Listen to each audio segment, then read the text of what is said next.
Image copyright AFP. U.S. President Donald Trump has challenged his Secretary of State, Rex Tillerson, to an IQ test, in the latest sign of discord between the two.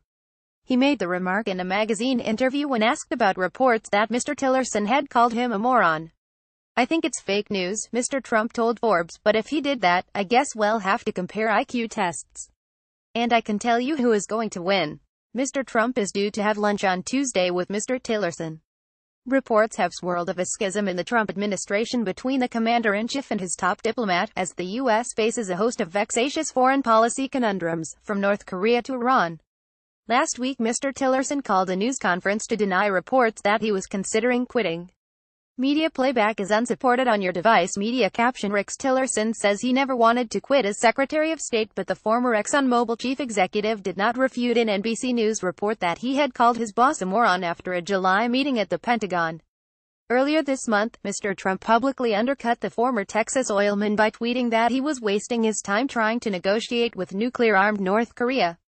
Last week the New York Times reported that Mr. Tillerson was astonished at how little Mr. Trump grasps the basics of foreign policy. According to the newspaper, quoting sources close to the Secretary of State, Mr. Trump has been irritated by Mr. Tillerson's body language during meetings.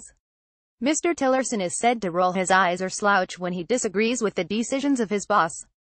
A classic Trump counterpunch analysis by Anthony Zerker, BBC North America reported Donald Trump insists that the stories about Rex Tillerson insulting his intelligence despite being heavily sourced are fake news. Now, however, he's lobbing one of his trademark counterpunches, just in case. Mr. Tillerson thinks he's a moron. Well, he's smarter than Rex, that's for certain.